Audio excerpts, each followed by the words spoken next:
Hi, welcome to the Rebecca Valadez podcast. Make sure you hit that subscribe button, you hit the like button, you share it with all your friends, and also you want to hit that bell over here to let you know when notifications are coming in. You don't want to miss one episode. Not one. Serious. I'll find you.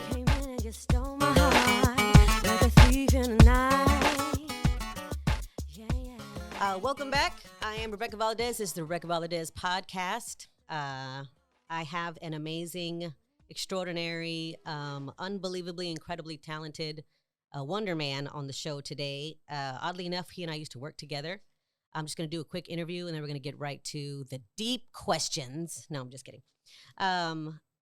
We have before us, let's see, father, grandfather, music director, songwriter, song producer, two-time Emmy nominated music director, Mr. Peter Mike Escovedo. Thank you for joining us today. Woohoo! I was gonna say hype me up some more, but you did a good job. That was pretty good. I tried. I didn't want to add too much to it, but why not? Well, why not? Well, I mean, how long do we have? Your name sort of speaks for itself. You're kind of like a percussion royalty, basically. I mean, you come from the Royal Escovedo percussion family. Your dad was a very prominent Latin jazz legend percussionist. Peter Mike Escovedo was a senior. So you're two? You're Peter Mike the second or Peter Mike the third? I am not. I am the third. My father's junior. I'm the third. My son is the fourth. My grandson's the fifth. Wow, that's so many. And they're all here, all in the same room sometimes. Yeah, well, they're here now. They're sleeping. One's under the refrigerator. We got a mattress right there, and then I got somebody else. You know, I believe that. I believe that's true right now. I believe that. From our work history, I know that to be probably true. It's probably true.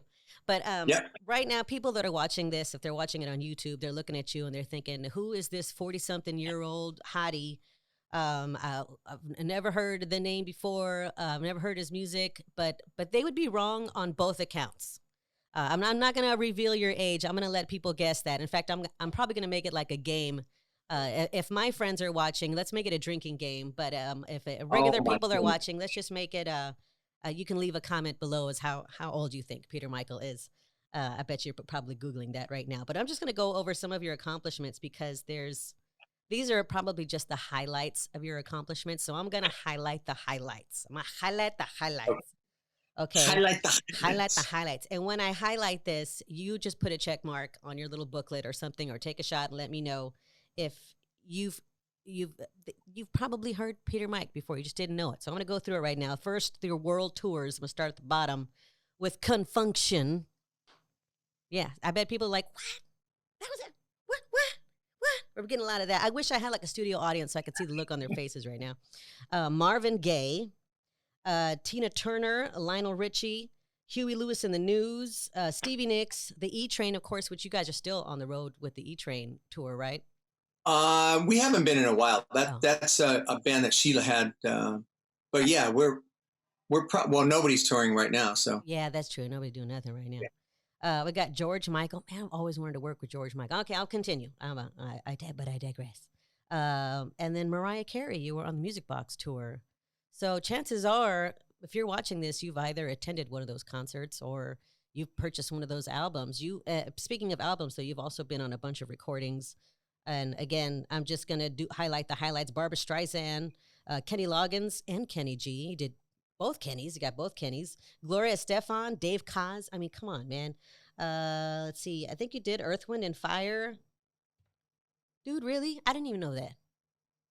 That's my. Well, I don't call you after every session, Rebecca. Yeah, well, you should. I think that's a thing. You've been the musical director on The Vibe, which apparently is where we met with Sinbad. You were on The Magic Hour with Michael Johnson. You were on Motown Live and Martin Short Show. The Wayne Brady Show, and of course you are currently working with your grandkids doing the Dance Time Boys. What's that like?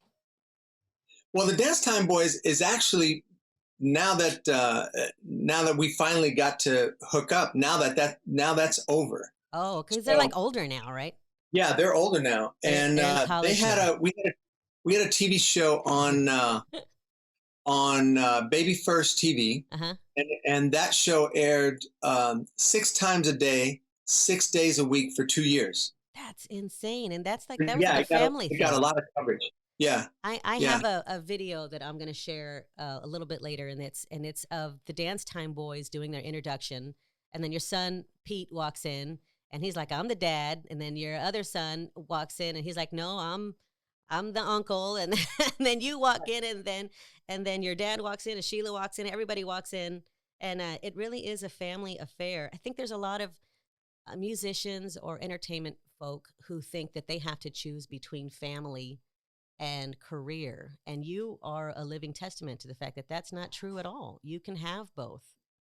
Right. Well, for us and me, generally, that's how we grew up. I mean, we didn't grow up deciding, well, we want to be a musician. How do we operate in this? Mm-hmm. We were born operating in this music industry. So my father had we were born and raised in Oakland, and my father had a Latin jazz band, Latin rock at the time, called Azteca. And that was a 15-piece band that was recording in our living room and rehearsing in our living room, actually, every day. So we were in the back just, listening to R&B and Jackson 5 and Marvin Gaye and all that stuff. And they were in the front living room, just 15 people. Carlos was there, Carlos Santana. Uh-huh. Neil Sean from Journey was the player. So that's insane. There were people in that band, and that's how we were raised. So to think that, how do you separate or navigate family and music, to us, it was the same. Mm-hmm. We operated as a family in the music business, and we still do to this day. If you ever would see us play on stage, you basically look like you're watching us in our kitchen, in our house, because that's how we operate on stage. Mm-hmm. It looks like a family who happens to be playing music on stage. That's how we. Did your dad teach you how to play percussion, or did he send you to school, or how did that work? Because there's the three of you that decided to take on playing a percussion instrument. Yeah. There was my sister Sheila E, and then my brother Juan. And no, there was no way that we learned anything, really. It was, and my father as well. So he learned from just listening to records and listening to Tito Puente and all that stuff. He would just have his record player on, and he'd be playing. And we learned from watching him listen to records. So there was never any training. We just picked it up. As I said, the band was in the living room all the time. So they would go to lunch, take a break, and we would just jump on the equipment and start playing. Wow. And that's kind of how we picked it up. And it was as I remember this, that I was 10 years old, and we said, all right, what are we going to do today? Well, let's go play basketball. No, we did that yesterday. Well, let's play baseball. No, we don't have enough people. What do you want to do? Let's start a band. All right, whatever. So you go on that instrument. You go, what do you want to play? Well, I'll play that. No, I'm going to play it. Okay, I'll play that. And that's how all three formed. A couple weeks later, we joined this other band who had three other people. And then a week after that, we got hired for a wedding. And I made $5 for playing at a wedding. And I was like, right. I can't believe I made $5 whole. What could you buy with $5 back then? Oh man, I could buy like a house for. That's how long ago it was. People are still wondering, how old is this guy? Oh my goodness! Especially in San Antonio, I could buy 2 houses for $5. You could buy 2 houses. That's insane. So that was part of my next question was, at what point were you like, this is a business for me now. It's a career. What was that pivotal moment that made you decide to make this your life? Again, because it was the norm for us, and because I never felt like family was. I assumed everybody had a 15-piece band in their living room. I didn't know. So you never had like a day job at anything? You didn't go work at a grocery store or something? Oh yes, I had plenty of. I had tons of jobs, but the thing is, when I started playing, it was really just like I was talking about the wedding. I wasn't planning on working, just somebody says, hey, do you want to do this wedding? Yeah.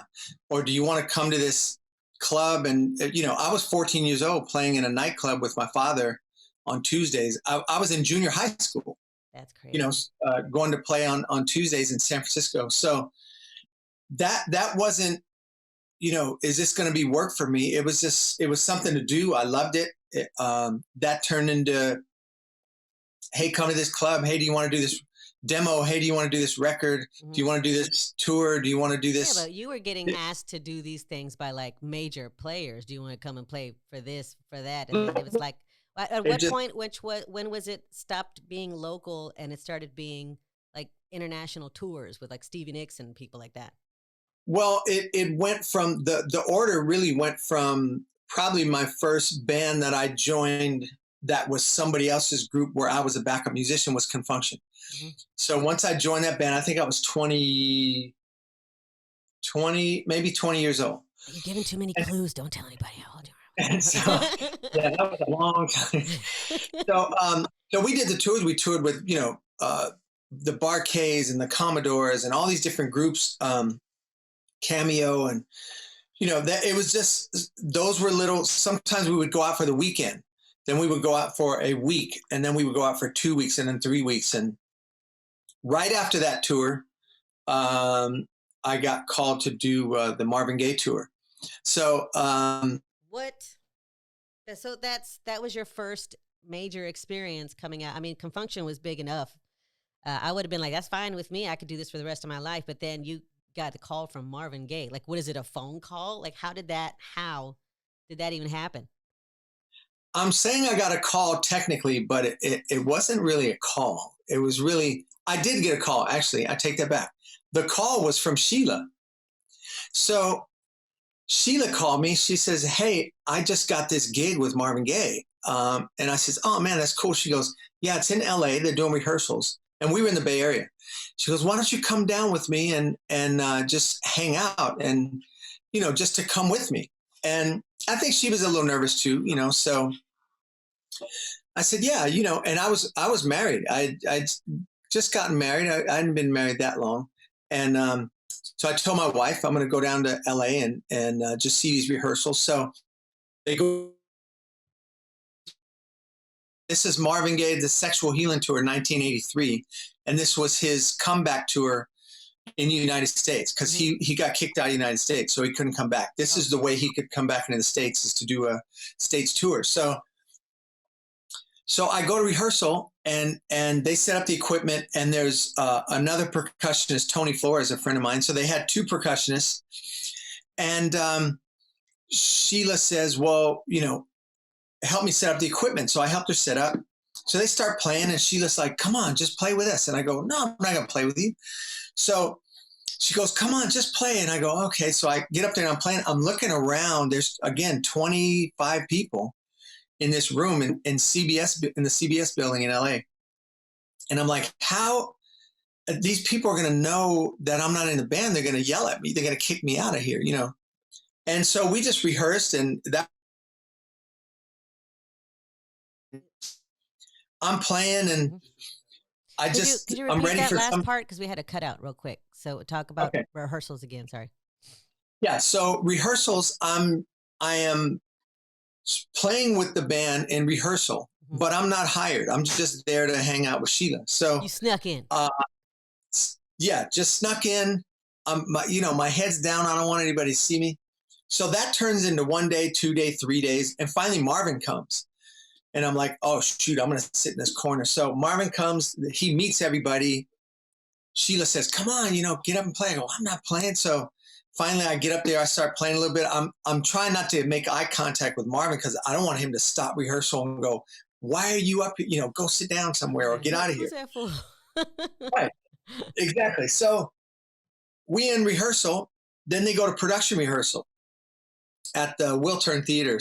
And nobody ever at any point was like, who's this? Nobody said anything. Everybody met, again, there's 25 people. Everybody met everybody at the same time.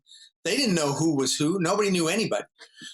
So we get to production rehearsals. We go through the whole production rehearsal. I'm still up there waiting for somebody to kick me off. Now, are you playing while you're there. Yeah. You are? Yeah. Oh, sweet. And we're doing dance steps. We're doing all this stuff. Me and the other percussionist and Sheila, we're trading off. We're spinning around, doing all this stuff. And Marvin's back there looking. You know, he's over there looking. And so that's it. And the production rehearsal's over. They're ready to go on tour, and they're packing up the equipment. And the manager comes up to me, the road manager, Peter Michael, here, man, take this phone number. I'm like, what is this for? He says, well, I was just walking Marvin to the car, and we're talking, and we mentioned you, Sheila's brother. He's just hanging out. And Marvin says, what do you mean Peter Michael's not on the gig? He goes, no, he's not on the gig. He was here just hanging out. He's going home right now. And Marvin goes, that was the moment.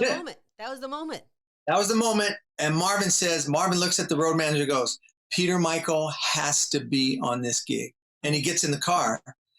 So Wilbur Terrell, the manager, walks up to me and hands me this number. He says, here's the number. This is the number to the Tuxedo place. Go right now. We're leaving tomorrow on tour for 5 months. Then you had to call your wife and tell her, look, honey, I'm not coming home. That's it. I was getting ready to get in the car and drive home. So I love these stories because there's a lot of musicians that I've spoken to, especially here in the San Antonio area, that they're just brilliant and they want to know what got you to that point? What was that pivotal moment where you went from just being, a regular player out in Oakland doing whatever to this is it. Your career is never gonna go back to that small time again. You're gonna be in the big leagues forever. And that was it. That was the moment. You snuck in. You snuck into Marvin Gaye tour, man. How many people can say that? You almost tried to sneak me into the Lionel Richie tour, though, that one time. I remember we went to go see you at the Dallas Rodeo. Yes. And you were like, just get up and sing. And I was like, nah, fool, I'm not going to get up and sing. I don't know any of his songs. And then y'all started playing, and I was like, oh, I know that song. Oh, man, I know that. I could have got up there and sang. I could have infiltrated the Lionel Richie tour, but no. So having said that. But see, you mentioned something that I had asked you to just come up and sing or whatever. That has happened to me countless times in nightclubs, in around. I was like, no, I don't want to sit in. That's your opportunity, and you have to seize the opportunity when it comes up. And I tell kids all the time, always obviously be prepared, and at the same time, because a lot of kids ask me when I do seminars and when I speak to classes, how do you get in this business and how do you stay and how do you get all these gigs? And I said, number one, I always hold up my resume, and they've read my resume, and I go, who thinks they could do this, accomplish this? Nobody raises their hand. And I said, okay, who wants to do this? And they all raise their hand. I said, okay, so you see the disconnect. Here's what you want to do. Here's what you believe you can't do. And I said, and then I take my resume and I rip it in half and throw it on the ground. I said, you know what that resume is? Nothing but a piece of paper. Yeah. That's crazy. I've been in those instances where you just like my next question was basically going to be what role does confidence play in finding a position here in the music industry, and where if there, in other words, if you're not really like that talented, but you have like a massive work ethic and you're willing to work towards your goals, you still have to have confidence. Even if you think maybe I'm not that good, if you exude that confidence, you'll be able to get into the door and then learn as you go, learn while you're on the job. And I've seen so many like really extremely talented singers and musicians who think, well, I'm too good to sit in with your little poo-poo band here. And they miss out on opportunities because they psych themselves out in their own mind. Right. Because they didn't see the bigger picture, which is this industry is built on those connections and establishing those relationships. And you, Peter Mike, of all the people that I've worked for, and I've had a lot of musical directors over the years, you and your entire family have been just like the biggest blessing to work for, because not only do you have a strong work ethic, but you're I don't think I've ever seen you get upset at a musician, even if they messed up mental. Like if they totally just screwed something up real bad, we'll stop everything and you'll just calmly have a conversation with them. You figure it out, and then you're on to the next thing. I've never seen you lose your cool.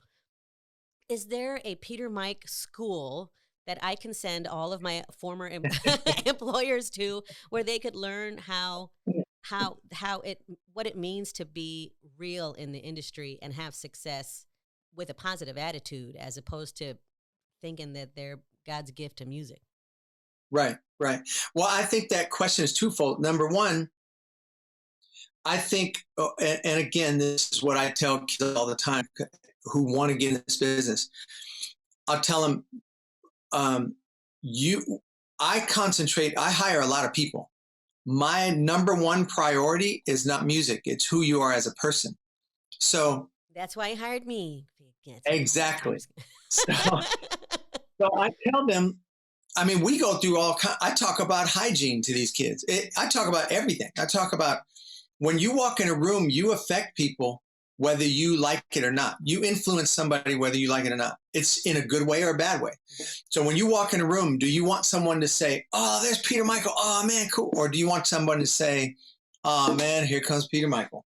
You know, it's going to be one or the other. So who are you as a person? Are you kind? Are you nice? Are you pleasant? Are you willing to do whatever at the job? If somebody says, hey, man, we have 40 songs to learn in 10 minutes, are you going to say, you know, cool, let's go? Yeah. You know, that's, or you'd say, hey, man, we got here 8 hours early and we have nothing to do. We have to wait 8 hours. All right, cool. The answer should be the same. And then hygiene. How do you smell? I walk in colleges. Why are we bringing up hygiene, man? What are you trying to say? You're trying to tell me something, man? What's going on here? I walk in colleges. I hug every single person in the room. Sometimes there's 200 people there. I come here. I give them a hug. I walk on stage. Later on, I'm talking about hygiene. I say, how many people realize that I smell good when you hug me? And they raise their hand. I go, that's important. You want to.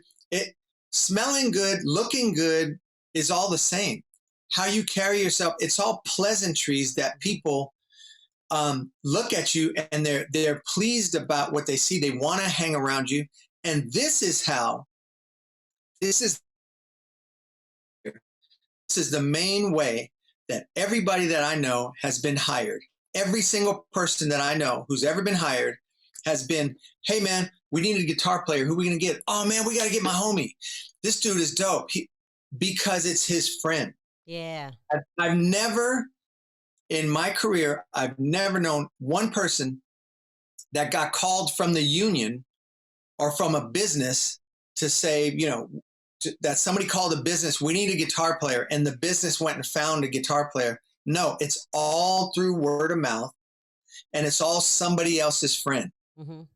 It's always somebody's friend. We need a drummer. Oh, man, this dude is, I'm telling you, man. And this guy will go to bat for you because he loves you. So when I hire people, half the time, if I don't know them, it's going to come from a recommendation of somebody that you trust.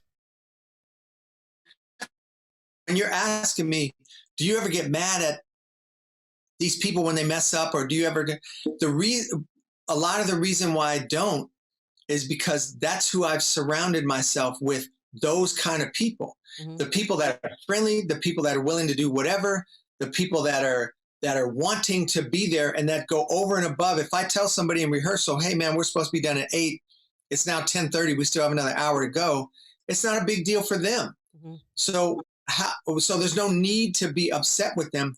They're trying to do the best they can do. Right. And they're willing to take criticism and be like cool with it instead of getting all angry and junk. Yes. Now, one of my other questions was, like, you when you started off on the Marvin Gaye tour, you infiltrated the Marvin Gaye tour. At what point did you become a music director? Was that something that you decided, or did somebody say, no, you're the music director and we're going on tour and we start next week? Or was that something that you went out there and pursued? The music director thing started with television. And when you had mentioned in my extra hyped up intro that I loved, You said I was the musical director on Vibe and all these other shows. With Vibe, that was my first TV show that I was in the house band, but I wasn't the musical director. Greg Fillinganes was the music director. I was just in the house band. Now, having said that, every time I was in a position, I was always studying the job above me. The position that I had, I didn't have to study that. I had it and I knew it and I was solid in it. Yeah. I was always watching the musical director, the director, the producer. I was watching and studying. I was there every day. So then the opportunity came. Then I went to the Magic Hour. I was in the house band. And then a year later, this guy calls me and he says, hey, I want you to come into this meeting. I go into this meeting. He's the executive producer for the Martin Short show that they're getting ready to start. And he says, I saw you on stage a year ago on the Magic Hour. Somebody invited me to go see it. And I was in the audience. He goes, the whole time I was watching you. And he says, and I knew one day I got to hire this guy. And it was a year later and he found me. And he says, and I want you to audition for a musical director for the Martin Short show. How did you prepare for something like that? Like how do you audition to be music director? Like what even is the qualifying thing for that? Well, he needed to know that I knew how to operate and run not only a band, but be also familiar with TV and how it operates. Because television operates completely different than doing a concert or regular music, stuff. So the pace is different. Everything is different about it. So they needed to know that I knew how to operate in TV. I had already been on 2 television shows in the house band. So at that point, I was hired there. The next job was the musical director for the Wayne Brady show. Man, that was a good. You know what I remember from that was the sound people having a hard time shutting us all up during all the skits because we wouldn't stop laughing at me, especially because I got the worst laugh ever. I got that old Southside laugh. I was just going to say, I don't remember them trying to shut all of us up. I think it was just me. I think it was. It was just, shut up, Rebecca. I'm so sorry. That was a great experience. Because that first band that we had, that was with the Wayne Brady nighttime variety show. Yeah. That was a 15-piece band. I love that. So that was a big band. And you worked in that. I had hired you for that. Back to the Vibe show. That was my first TV show. That was the first time I met you. Yeah, you were telling me that. I don't remember that. Yeah. You had come to do probably, I'm sure, yeah. Man. You had come to do a meeting with me after the show. Was I adorable? Say it again? Was I adorable? No, not at all. Oh, man. Of course you were. And during one of the commercials, the hype man grabs you out of the audience. No, and I hadn't met you yet. And he pulls you up on stage and gives you the mic and you start singing. I don't know how old you were. You could have been 17 I was or 16 or 7. I was 17, I think. Yeah. Yeah. And that was the first time I met you. And I was like, man, she sounds good. I was adorable. Yeah. And right after that, I had hired you to do a lot of demos for me, singing. We did a demo for Fergie before she was Fergie. Yeah. That's right. She was in a girl group called the Wild Orchids or something like that. Right. That's what it was. The Wild Orchids. Wow, I forgot about that. Yeah. We also have another mutual connection. A young man from San Antonio. His name is Cleto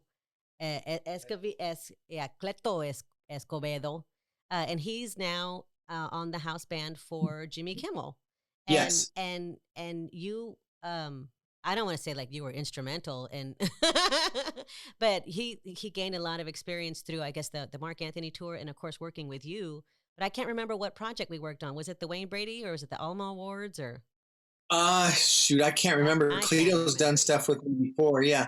But Cleto, Cleto was on tours before he became the musical director. And they're laughing at me because we say Cleto, but down here in the South, it's Cleto. It's Cleto. Nobody ever calls him Cleto. And his dad is also working with him. And his dad's a part of a big Tejano group here in San Antonio called, I guess, the Latin Breed or something to that effect. And I think it's weird how small the circle is. And so I think before we cut this off, we need to just stress to everybody watching, if you want to get into the circle, you have to change your attitude about your interactions with people. And I think you, Peter Mike, you're a personal hero of mine. I would love to. Working with you was sort of like going on the set with your dad, and your dad was the boss, but your dad just also happened to be the nicest guy in the world. So I was never nervous in your presence, and I want to thank you for that. Because I learned a lot from you, and while I might never be the the leader of a band, at least I know that I have the experience to do so by watching you. And I want to thank you again for getting up so early in Los Angeles to be a part of this. I'm going to put a portion of your bio in the description below so people know who you are, and I look forward to your next project. And please hire me for your next project. Definitely. I can always do my podcast on the road. It's not a big deal. I can do it pretty much anywhere. Just putting that out there. Next time you get a project, don't just think of me. There you go. Well, I got 3 mouths to feed at home. No, I'm just kidding. It was a pleasure to be on this. And congratulations on this show. It's really cool. Thank you. I've enjoyed working with you all these years. I'm the best. And that's why I continue to call you. And it went from, again, I remember you from 16 to first meeting you, to then working with you, to then hiring you on High School Musical to be the vocal coach. So again, in all those things that you start to climb that ladder, look at the different positions, because it's experience that made you the vocal coach. You know, you did one job after another, and then you go from somebody trying to get a record deal to somebody who has Grammys, who has, vocal coaching for ABC, and then now has your own podcast. I mean, a lot of people don't realize, especially locally, when you're in your own town, people are like, "Oh, that's Peter Michael, whatever." I hate that's that word, local. That shouldn't even be a word. It should only be associated with food. You should not associate the word local with music. It's no such a thing. They might look at you and go, "Oh, that's only Rebecca." They don't. The A-list singer, and you have been for a long time. Oh, that one cut out. Could you do that one? Talk about how amazing of an A-list singer I am. Yes. When people look at me, they don't see chunky butt Becky. They should see something entirely different. Yes. Well, people don't realize. Sing my praises. Yes, thank you. People don't realize when they think of you that you're a world-renowned singer, and you are a top A-list singer in the industry, and you should be known. You are known for that, just maybe not as much locally as I am in my own town, as other people are in their own town. I mean, it happens all the time. So, just for all the San Antonians, look what you got. You got Rebecca Valadez in your own town. That's a blessing. Yeah, that's a blessing. We're gonna make this town into something huge hopefully with this podcast, because I do have a lot of friends here that should be doing tours. They're immensely talented, and all I want to do is help them to get the sort of notoriety and experience that I've been able to experience with your help as well. So thank you again for being here, Peter Mike. It's been an absolute pleasure, and we're gonna have you back again because this is so much fun. I look forward to coming back. I have so many more stories. Don't tell them. They're not true. Okay. Huh? Oh, yeah. If you could give us your social media links so people can look you up. I am on Facebook at Peter Michael Escovedo. Everything else I've shut down. I love to have my privacy. And then when I work, I work. So I'm not on all the time. I purposely stay off of a lot of social media. Busy because you got family, man. How many grandkids you got now? 13. No way, that's crazy. But it's still early. So.